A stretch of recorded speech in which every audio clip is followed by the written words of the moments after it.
Thank you for joining me. My name is Elizabeth Meschke, and I'm a professional golf instructor in Nisswa, Minnesota.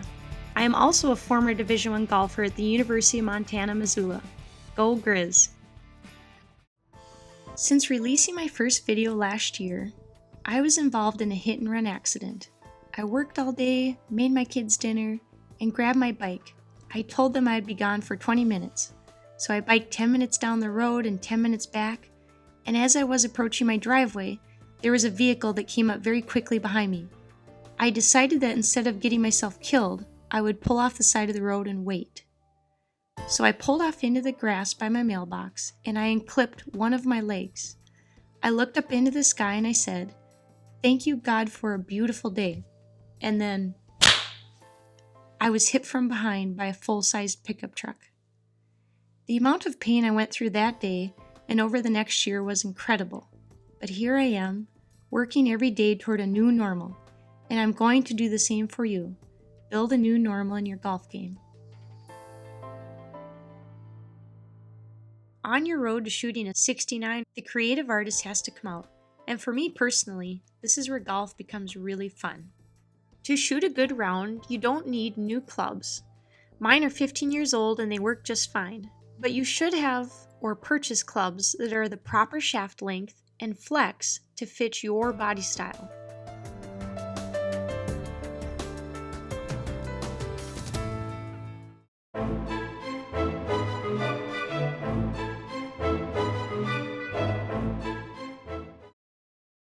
When I'm on the range and before playing a round of golf, I will always swing around my body first to make sure I loosen my muscles up.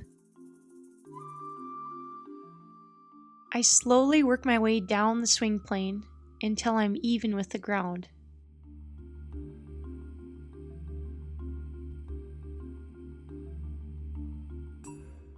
Then I check my posture. I make sure that my feet are together, shoulders back, feet shoulder width apart, hands on my hips, and I roll my butt out. You'll notice how straight my back is.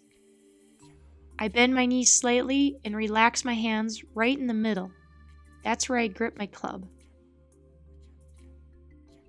So again, feet together, shoulders back, feet shoulder width apart, hands on your hips, roll your butt out, bend your knees slightly, and grip in the middle. Make sure your feet and body are square with the target line of your ball. If I have time before the round, I'll work on my half shots first, just to loosen up. I like to start with the highest irons, work to the lowest numbered irons, and then swing my woods last. But the purpose of the range before a round is to warm up, not to fix anything. Play with what you have that day, and focus instead on where you want your shots to land. Your body is smart. It knows how to get the ball where you want to go. You have to trust yourself.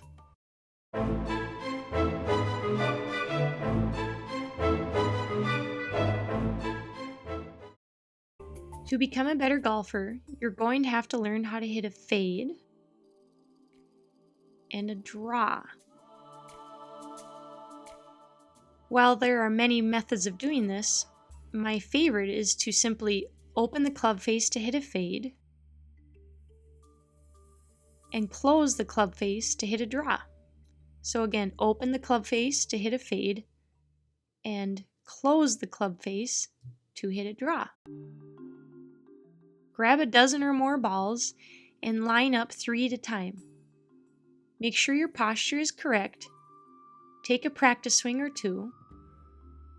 And the very first shot, I want you to hit it straight.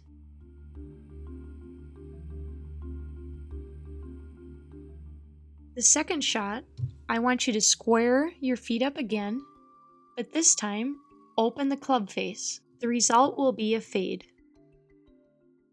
Be mindful when you fade the ball, you'll lose yardage from the backward spin, and conversely, with a draw, you'll gain yardage from the forward spin. For your third shot, square your feet to the target, close your club face, and the result, a draw.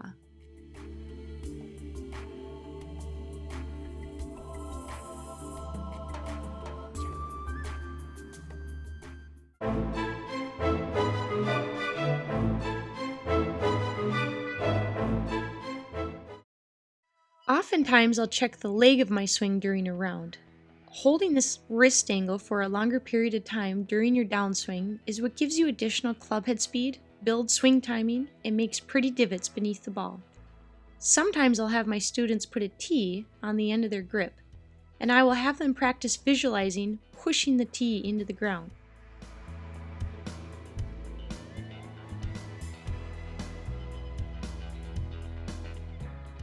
Finally, the key to any good swing is simply good foot balance and making sure your belly button is facing the target at the completion of your swing.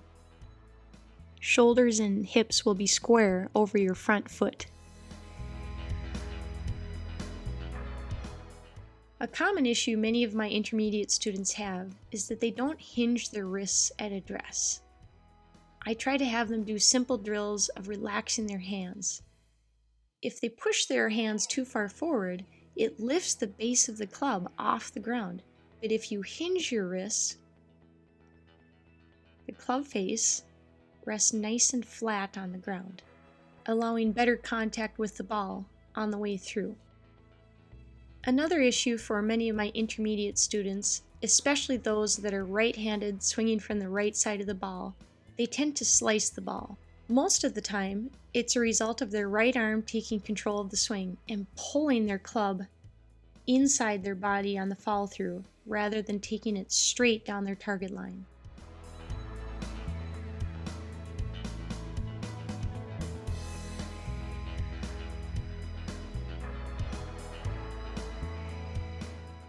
To correct this issue, I have those players focus on pulling with their left shoulder at the top of their downswing to keep their club on a straight line through the finish.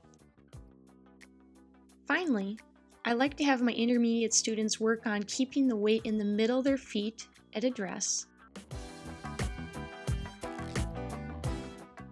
the middle of their feet at the top of their backswing,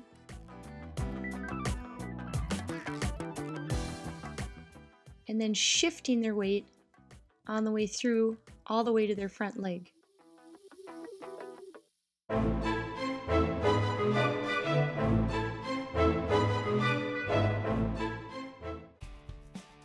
Sideway, downhill, and uphill lies, some of my favorite shots to hit. On a downhill sideways lie, I like to have my students keep the ball either in the middle of their stance or slightly back of center, and lean your body down the hill, exaggerating your weight forward at finish. On a downhill lie, you have the ball back in your stance, but conversely, on an uphill lie, you'll put the ball forward in your stance. You'll also notice on all of these lies that I've been choking up on my club. And again, lean into the hill and exaggerate the finish.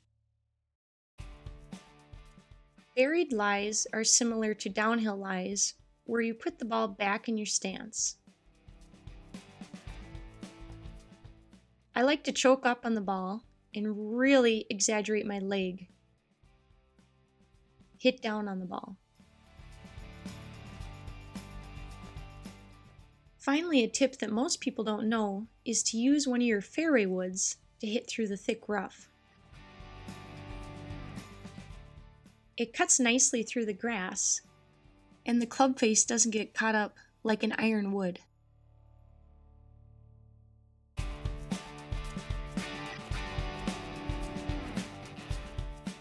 Finally, bare lies I like to hit similar to a fairway bunker shot.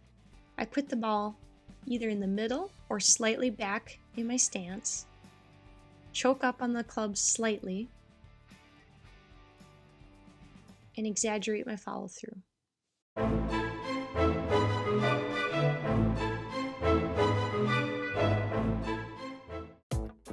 If you're behind a group of trees, what are your options? You could go through it. You could take the easiest way out, maybe even hit it backwards. Or you could use the fade shot we've been working on and hit it through and then around the trees. Pick a straight target line in front of the ball. That's the line you're going to square your feet up with. You're going to open your club face slightly. take a practice swing or two.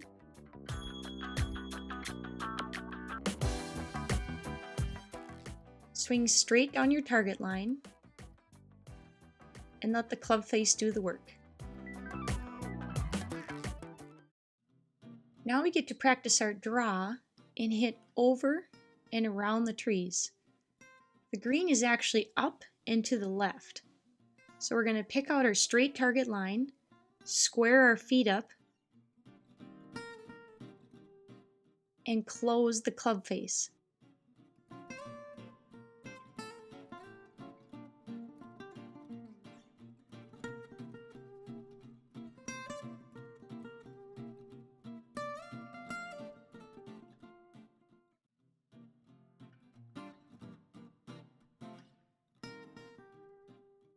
The result is a nice draw over the trees.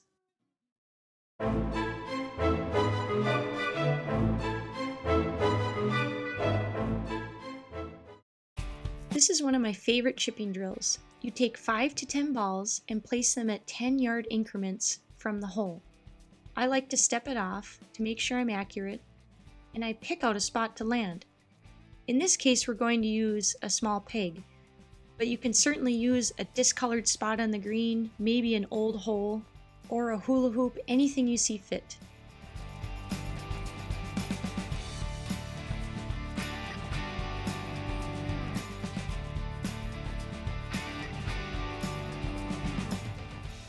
Once my feet are square, I take 1 or 2 practice swings, memorizing how far back I want to take my backswing. I try it and see if I can land it on the spot. And again, in this case, it's the peg. I hit all 5 balls, trying to get them as close to the hole as possible.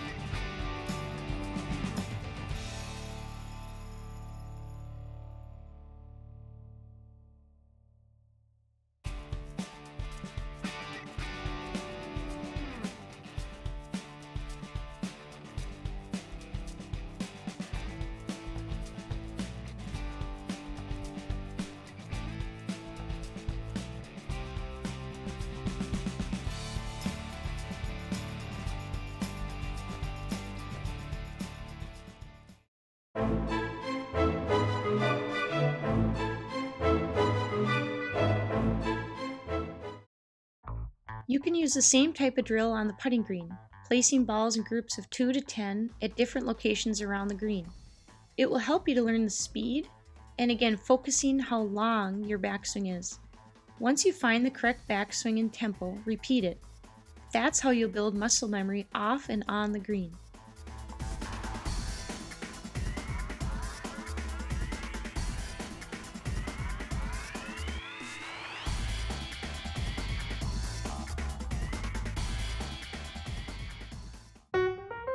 Placing your thumbs down on your grip will give you a sense of stability.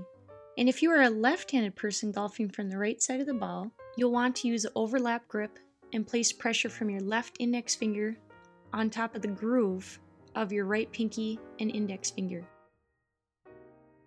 If you're a left-handed person golfing from the left side, you want to put the pressure on your left index finger. You want to practice keeping your dominant side in control at all times. Conversely, if you're a right-handed person golfing from the right side of the ball, you want to put pressure on your right index finger, keeping the dominant side in control. Finally, I like to have my students make sure their body and putter face are square to their target line. Again, keep your swing simple, keeping your body square and make straight lines. Golf is about basic geometry.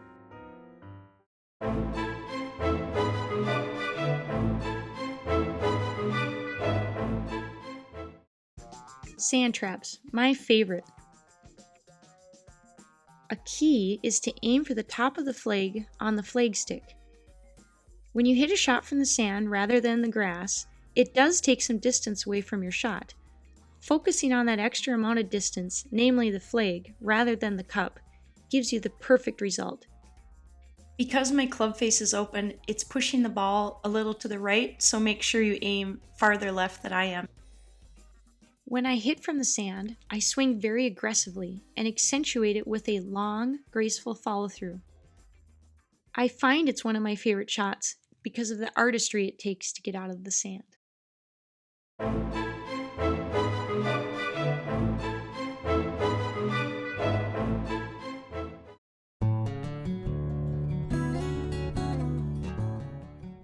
I like to do my homework ahead of time and know the course that I'm playing. If there aren't a lot of sand traps, then don't practice so many sand shots that week. Even if you love hitting them, focus on what's important for that course. As a player, I like to take this a step further and write down on my scorecard ahead of time which holes I want a birdie, bogey, eagle, etc.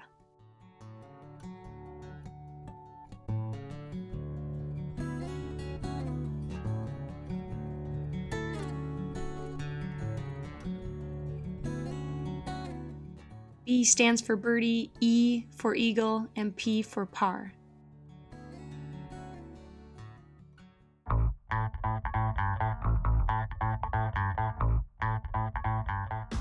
As a player, you need to be held accountable to change.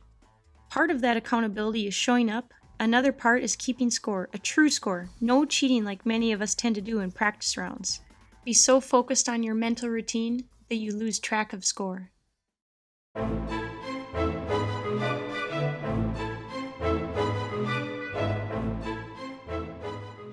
Back when I was a Division I golfer, in the pre-cell phone days, one of the visualization methods I used was to find a pose of a player's swing that felt very fluid and strong to me. I would print that picture and place it in my golf bag, pulling it out during the round and visualize good form and a fluid swing. But today, our technology is amazing, and I can do things like I'm showing you here, a slow motion video in the middle of a round. You'll notice at the beginning of my swing, I have a nice triangle from my shoulders down to my wrists. And also notice that because I'm using a driver, the ball is off the inside of my front foot. As I drag the club back, my left arm is straight, in line with my thumbs being up, my club face being up, and my back arm, which in this case is my right arm, is slightly bent. As I reach the top of my backswing, the club is parallel to the ground, my chin is on my shoulder, and my weight has shifted slightly to the right, but most of the weight is in the middle of my feet. On my downswing, I focus on a good leg, which gives me power and clean contact with the ball. And on my follow-through, my shoulders and hips are stacked over my front foot. And again, belly button faces the target.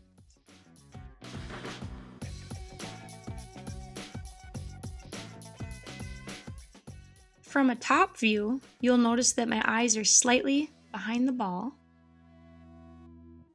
Halfway back, the club is square to the ground with my feet and perpendicular to the ball. At the top of my swing, my eyes are even further behind the ball because my weight has shifted back slightly. And once again, you can see from this angle that my club is parallel to the ground. And my weight transfers forward for a well-balanced finish. If you find you're having trouble getting your weight forward on your follow-through, a good drill is to take a step forward after you've hit the ball.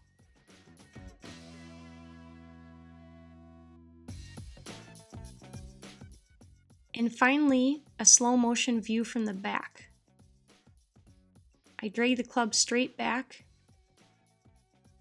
and when I get to the top of my backswing, my eyes are fixated on the ball, and my right elbow is perpendicular to the ground.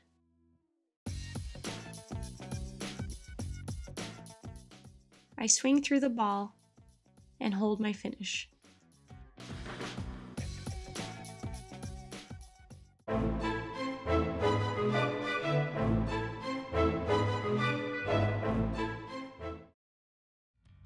Your swing will vary slightly day to day because we're human. Learn to go with the flow.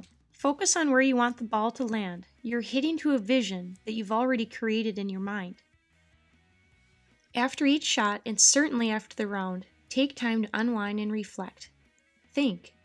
Take the time to listen to your mind, body, and soul. It's crucial in the process of change.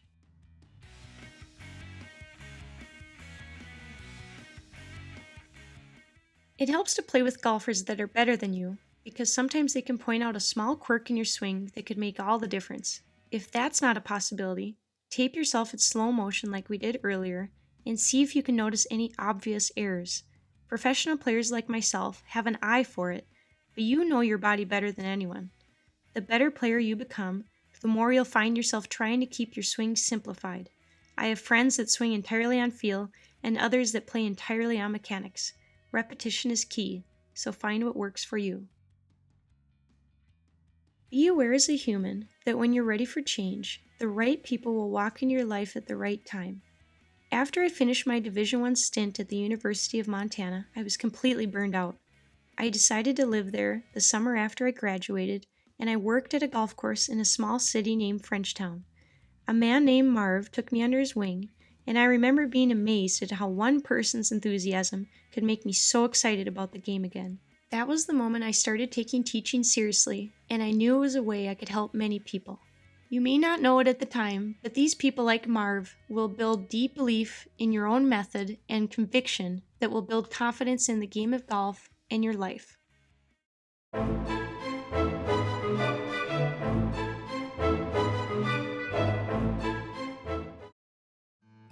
Some professional golfers will lift their club face just a fraction off the ground to help keep their grip pressure light. Literally a millimeter or two. Sometimes you'll see people re-grip their club when they begin their backswing, but lifting the club just slightly off the ground will prevent you from squeezing the grip. The bottom line is to come alive with your clubs. Remember that your energy transfers into things. You as a human are merely a conductor of energy.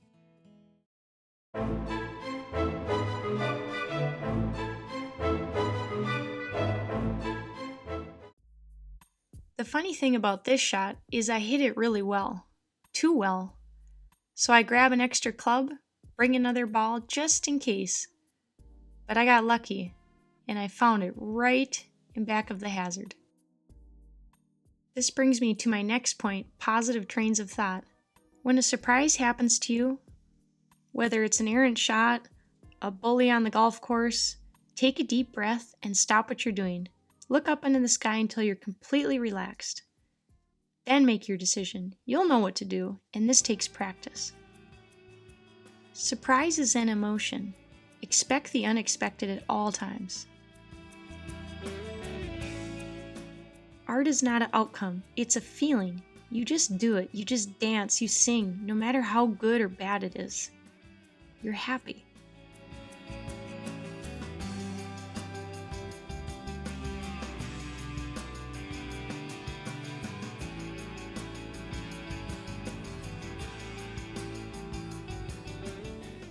You have to envision good shots before they happen. Feel and trust yourself. See the ball going in the hole. And even if it doesn't, you'll be close. And the next one will go in. Always be your unique self no matter how negative or positive the energy is around you. Just be.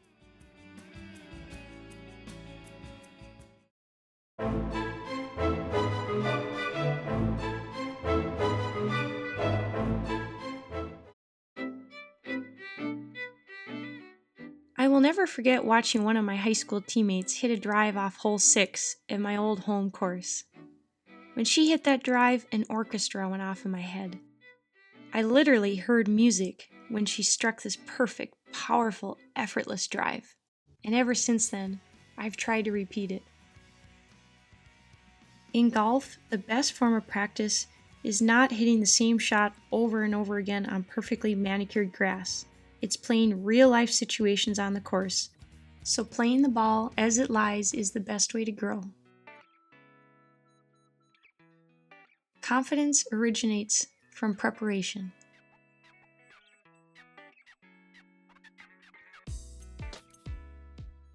The best asset for putting is instinct. The putts I do make are when I'm relaxed and let it go to the hole. My body feels it there.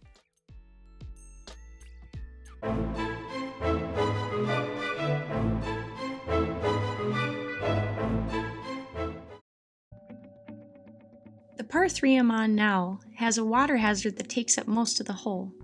More important than ever, in my pre-shot routine, I have to focus on where I want the ball to land, how I want it to look in the air.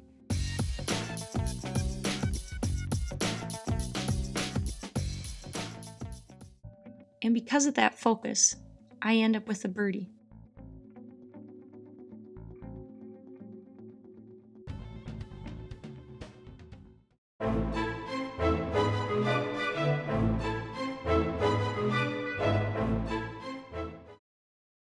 Sometimes as a player, you'll get nervous and you'll second guess yourself on what clubs to use.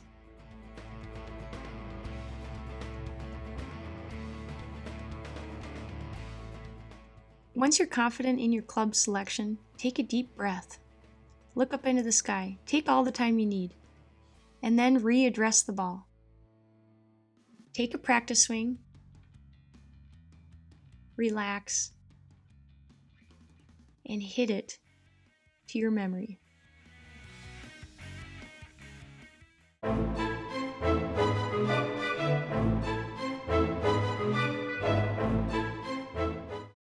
Taking notes during the round is crucial.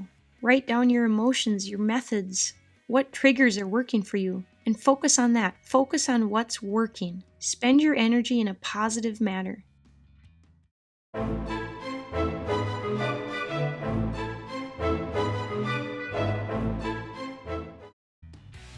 Here we are in a sand trap. I line the ball up with the flag stick, take a practice swing without touching the sand, and again, I aim for the top of the flag stick, giving me the perfect distance, leaving me with an easy up and down.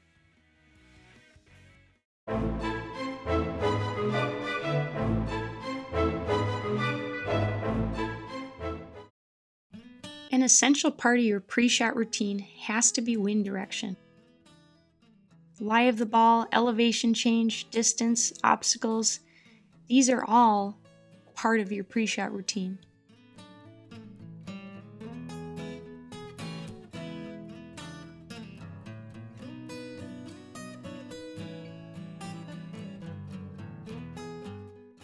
Another method I would use as a Division I golfer was to stare at the tiny holes in my golf glove or the dimples on a golf ball and just breathe.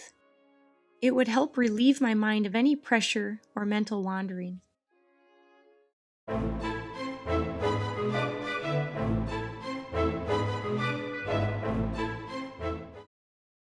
Cart golf is nice, but I prefer walking as much as I can. It's easier for me to assess the curvature of the green and to step off my distances. Pick the spot that you want your ball to land and feel it there. See it landing in that spot.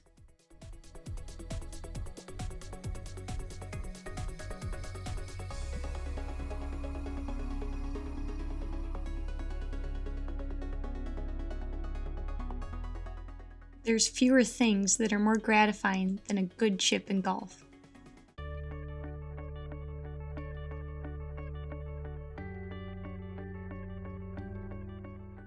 Be 100% committed to your putts. The more you practice this, the more you'll make. A good method I use to practice my commitment in putting is to pick one blade of grass in the very back of the hole and hit it there, especially on short putts.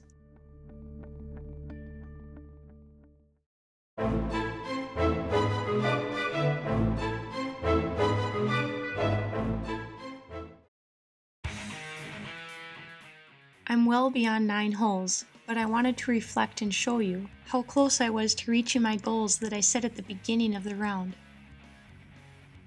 3 out of those 4 goals were met. I had an eagle, a birdie, and a par.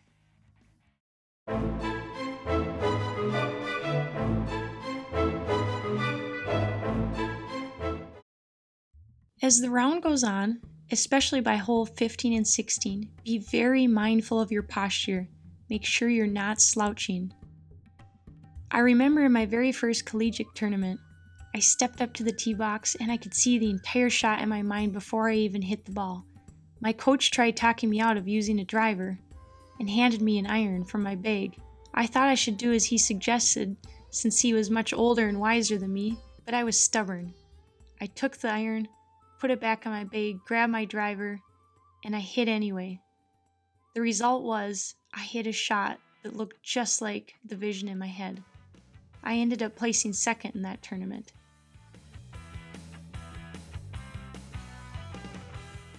The shot I hit went down the fairway, but I couldn't resist dropping another ball and practicing our behind the tree shots. I closed my club face slightly, pressed my hands forward, and kept the ball low underneath the trees.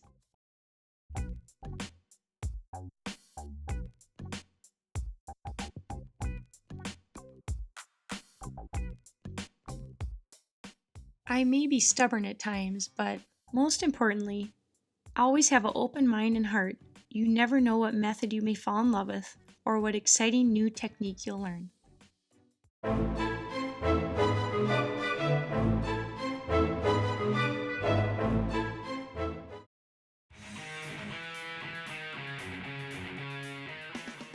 I wanted to show you on the scorecard how I didn't make goals on the back nine.